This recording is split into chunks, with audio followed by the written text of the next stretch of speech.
Some of Zach Allen's most recent comments after signing a 4-year contract extension provide further proof of a major change happening here in Broncos country.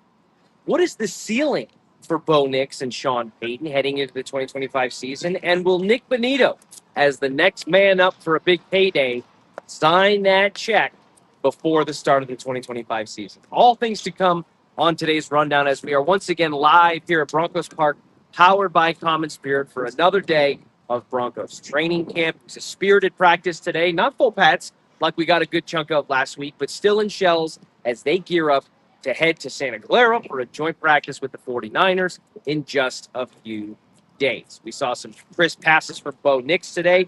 Did throw an interception on a free play to Justin Sternad, but thankfully an offsides penalty negated what would have been a true interception for Bo Nix. We got some good route running from some of the running backs, J.K. Dobbins and R.J. Harvey especially, showing that they have the capability and the skill set to be some pretty advantageous weapons in the passing game for Bo Nix and Sean Payton. And speaking of the passing game, there is somebody who I think was labeled in a pretty under-the-radar, low-key kind of way that I think is set up to succeed those expectations and exceed their projections heading into 2025, and that's somebody that I want to get into a little bit deeper tomorrow.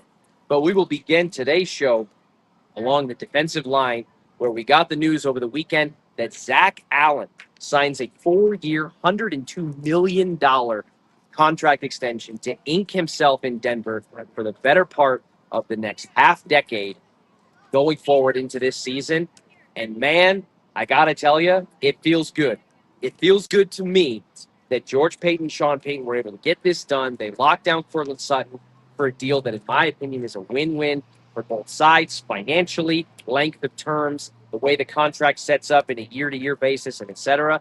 This, in my opinion, was the next step on that list in terms of guys to get done. Zach Allen, then potentially addressing something with Niko Bonitto, who's already confirmed that his representation has been in talks and that those conversations are ongoing.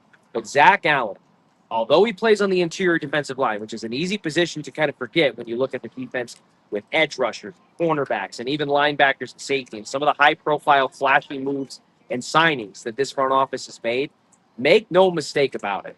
Zach Allen's presence on the interior of that defensive line is a key cog in Vance Joseph's machine, and somebody whose presence, if it were to be absent, would significantly be felt. Take a look at his stats from the 2024 season alone. He has 40 quarterback hits, career high, led the NFL for interior defensive linemen. In fact, the only interior defensive lineman to hit those numbers in the last 7 years, a guy by the name of Aaron Donald, in case you hadn't heard of him. And that's since 2018. If you go further back over the last 2 decades or so, names like J.J. Watt and Jared Allen and others kind of come to mind as guys who can hit that mark, all of which are significantly high-profile contributors at the defensive line position. And then 8.5 sacks, also a career high. 15 TFLs, an absolute disruptor in the middle of that defensive line, and somebody who is so good and so impactful that it overshadows the contributions of guys like DJ Jones, who's been nothing but a run stuffer since coming here from the 49ers. John Franklin Myers, who has had to take to social media and be extra vocal with the fact that he feels underappreciated and underpaid. Well, he feels underappreciated and underpaid because all the attention and now all the money is going to the likes of Zach Allen. Malcolm Roach is also entering a contract year on that defensive line as well. So getting this deal done with Zach Allen was, just from a pure football standpoint for the Broncos going into 2025, a significant check off the list, and somebody that you are going to lock down from a productive standpoint who's still in their very productive years as an NFL player for the next half a decade.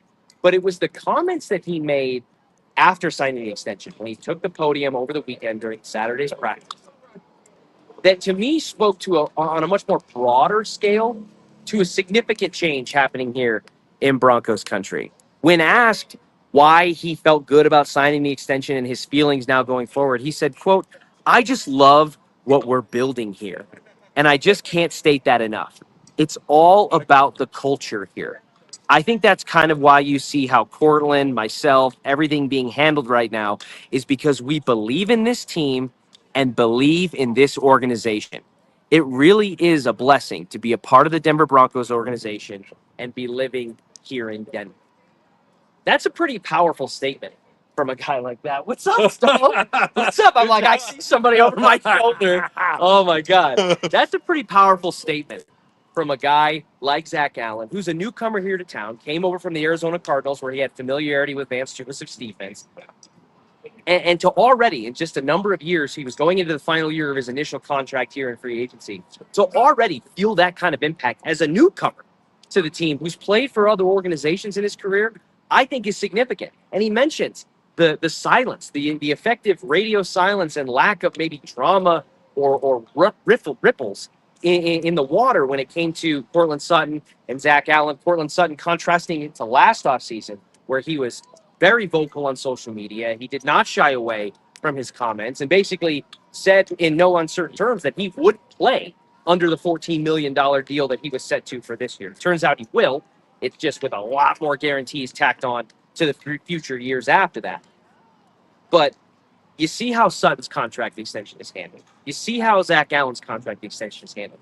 Then you hear from both guys, and most recently, Zach Allen, and the way that they speak so glowing about the culture, which has been brought in and started to rebuild under Sean Payton after more than half a decade of some of the worst and dysfunctional football in the history of this franchise, and maybe in the NFL at large, if you're looking over the last half decade or so, given what went on at the ownership level, the front office with the transition from John Elway to George Payton, and then the head coaching cycle that continued to go and go and go with Nathaniel Hackett and Vic Fangio. And now you have Sean Payton, and you have that alignment that goes from the ownership group with the Walton Penner ownership group, the richest owners in professional sports, down to a front office with a guy like George Payton, who we weren't sure was going to work that well with Sean Payton. It turns out that they fit like a glove. You have an experienced head coach with pelts on the wall who knows what he's doing and is able to bring and establish a culture here in Denver that had been missing for so long. And then Bo Nix being the quarterback, the final star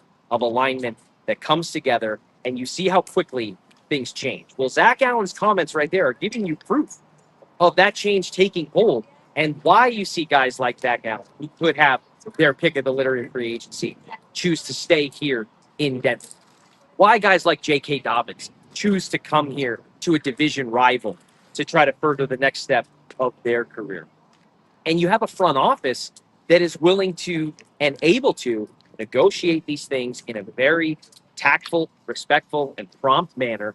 The agents and the players clearly have faith in this organization, something that was lost in the last 7 or 8 years, I believe, here in Broncos country. And it was really refreshing to me to hear Zach Allen's comments there and what it means to this Broncos organization going forward as they look to be on an upward trajectory toward potentially not just a wild card reappearance, but potentially winning a division, getting past the wild card round, competing for the AFC, and maybe even returning to the Super Bowl for the first time in at least what will be a decade during this 2025 season.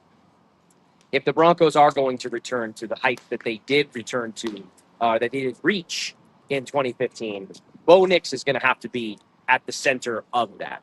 And the question now, after a surprising rookie season, where Bo Nix goes 10-7 after being the sixth quarterback taken off the board, he melds with Sean Payton in what was maybe in the first 3 to 4 weeks of the season, some of the uglier football at the quarterback position, which is saying a lot given the quarterbacks that have come through here. But it was a pretty historically bad start to Bo Nix for a rookie quarterback.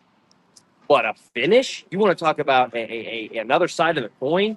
Somebody who from weeks 11 to 18 was one of the best quarterbacks statistically in the entire NFL, not the AFC West, not the AFC, not among rookies, in the entire NFL, who was a bona fide Rookie of the Year candidate, overshadowed only by a pretty significant season from a guy like Jake Daniels, who takes the Washington Commanders from the second overall pick to the NFC title game, and maybe one of the best tight ends in the NFL already in Brock Bowers. So you want to talk about the start to the finish. Well, that has everybody wondering if this is the floor, right? If you're accepting and predicting a natural progression for a rookie quarterback like Bo Nix going into his sophomore season and beyond, it feels like where we are in 2025 and what we saw in 2024 is, relatively speaking, the floor.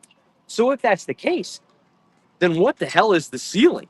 Because that's a pretty high floor and something that I think everyone in Broncos country can certainly be excited about. Well, we've gotten comments from Sean, and we also got comments from a pretty noted quarterback guru around the NFL in Tom House, who's been working with Bo Nix and famously worked with other Hall of Fame type quarterbacks like Drew Brees, who Sean Payton obviously knows very intimately.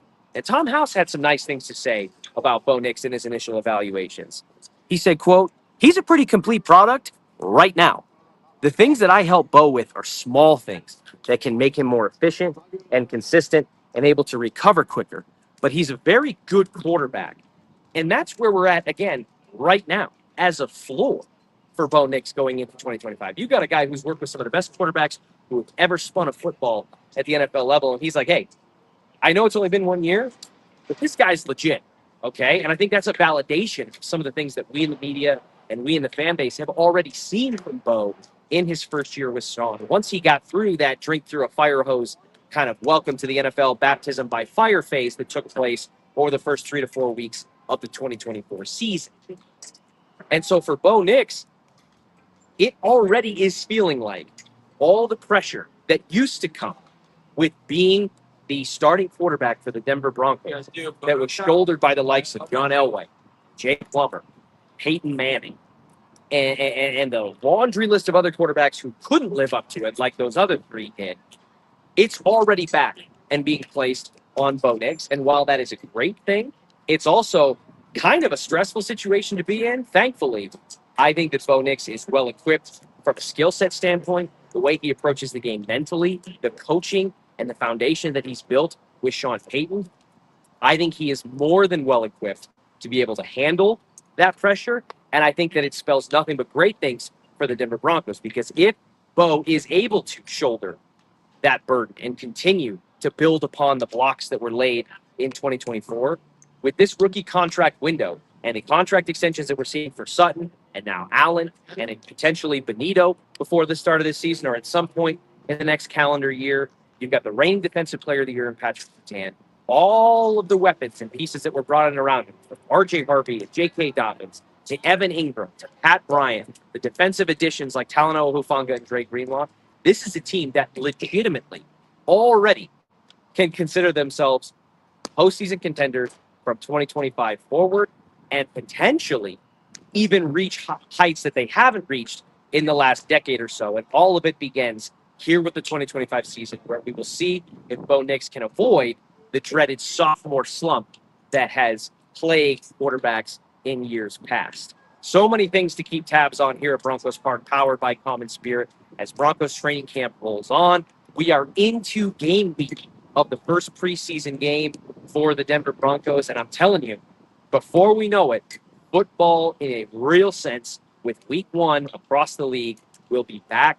And we will start to see how more of these puzzle pieces in this busy but meaningful offseason and tactical offseason for the Denver Broncos starts to pan out. We are keeping tabs on the health of the inside linebacker room. Alex Singleton was back out in action today. Saw a little bit of time on the field over the weekend. Although he wasn't really participating, it was more observing, but he was out there. He was out there with a helmet on today. Frank Greenlaw obviously working back from a lower body injury that is unrelated to some of the quad issues and Achilles issues he's had in years past. Drew Sanders elects and opts for football surgery on his ligament issue that he was dealing with his foot, which could keep him out into the start of the regular season. So we are keeping tabs on that. There's some emerging talents in the wide receiver room and maybe some risers and fallers to a certain unfortunate degree in that room that could impact the wide receiver 2 discussion and the overall effectiveness of that room as a whole. And then obviously keeping eyes on Bo Nix as he and the offense continue to kind of work out some kinks. And while they still seem a little bit disjointed in nature, and I think that there's a lot of timing and rhythm issues that they still have to work through, especially when you're going up against defense like this every single day, as long as the building blocks keep stacking, things will be moving in the right direction. And we here at 104.3 The Fan will be here to chronicle for you all and every step of the way on Denver Sports 104.3 The Fan, at DenverSports.com, and on all of our social media shows like Denver Sports Daily, The Rundown, and orange and blue today. We will be live tomorrow once again at Broncos Park, powered by Common Spirit at noon, and we'll see you then.